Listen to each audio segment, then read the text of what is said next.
केंद्र सरकार ने जहां संसद में आम बजट पेश करते हुए देश की आम जनता के लिए फायदों का बजट बताया, वहीं मध्य प्रदेश में कांग्रेस के समय के पूर्व वित्त मंत्री तरुण भनोत ने पत्रकार वार्ता करते हुए इस बजट को सिर्फ उद्योगपतियों का बजट बताया है। जहां तरुण भनोत ने कहा, इस बजट में आम जनता को किसी भी प्रकार की राहत नहीं मिली, ना ही महंगाई कम करने को लेकर कोई कदम उठाए गए, ना ही रोजगार को लेकर इस बजट में कुछ नया दिया गया है। टैक्स के मामले में भी सिर्फ 7 लाख से ऊपर का स्लैब बनाया गया है, लेकिन जो पुरानी स्कीम से वर्षों से टैक्स भर रहे हैं उनके लिए बजट में कुछ भी नहीं किया गया।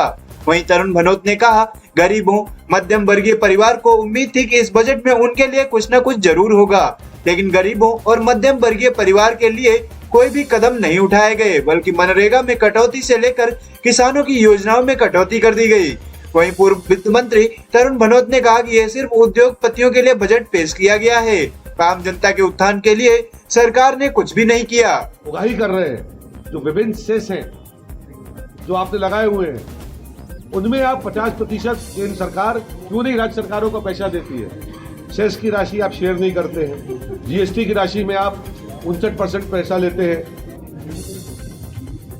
तो आप राज्यों के साथ, और राज्यों में चूंकि इनके मुख्यमंत्री अधिकांश राज्यों में बैठे हैं, उनकी हिम्मत नहीं होती बोलने की। हम बोल सकते हैं विपक्ष में, जब हम 15 माह की कमलनाथ जी की सरकार में हमने ये बात उठाई थी जीएसटी काउंसिल के अंदर कि आप सेस का पैसा भी राज्यों को दीजिए और जीएसटी का जो डिवॉल्यूशन का शेयर है उसको भी 50-50 कीजिए।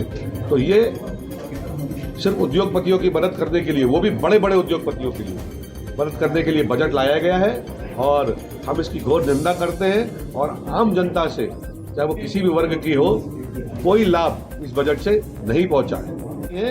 कि प्रति व्यक्ति आय हिंदुस्तान के लोगों की 1,96,000 रुपए हो गई, दोगुनी हो गई।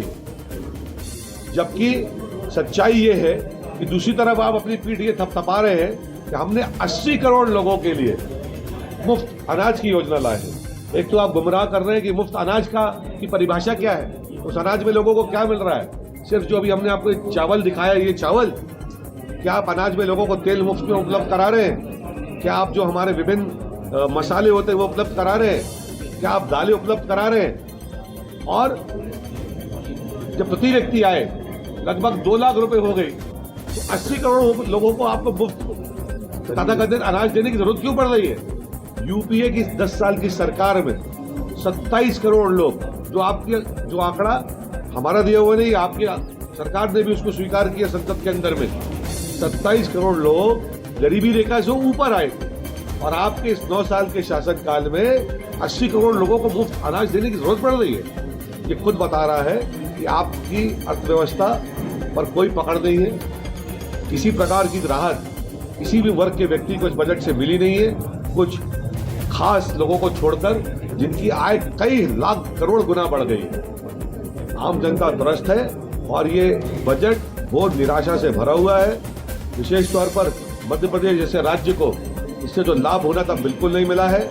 हमारा ये मांग थी कि आपने सारी विभिन्न केंद्र सरकार की जो योजनाएं हैं, जो यूपीए सरकार के समय चलती थी, जिसमें हमारा जो भागीदारी होती थी 80% केंद्र सरकार की, 90% केंद्र सरकार की, 10% राज्य सरकार की, या 20% अधिकतम राज्य सरकार की होती थी, आपने उसको 50-50 कर दिया। कर्ज के बोझ के तले डूबा हुआ मध्य प्रदेश कैसे ये 50% राशि अपनी तरफ से मिलाएगा? क्योंकि हमने तो ये देखा कि बजट हर साल जो लगातार शिवराज सिंह जी की सरकार पेश कर रही है, जो प्रावधान दिखाती है और जो एक्चुअल खर्चा होता है वो बहुत कम होता है। 4 लाख करोड़ रुपए के लगभग कर्जा मध्य प्रदेश की सरकार के ऊपर है। 28 से 30 हजार करोड़ रुपए प्रति वर्ष आप ब्याज के रूप में भर रहे हैं। आपके पास पैसा कहाँ है आम आदमी की जनता का मदद करने के लिए? हमने ये मांग की थी कि जब आपने जो जीएसटी का कलेक्शन है उसको आप केंद्र सरकार राज्यों के साथ 50-50% क्यों नहीं बांटती है? जो पिछले वर्ष तक 42% था उसको घटाकर आपने पिछले वर्ष 41% कर दिया।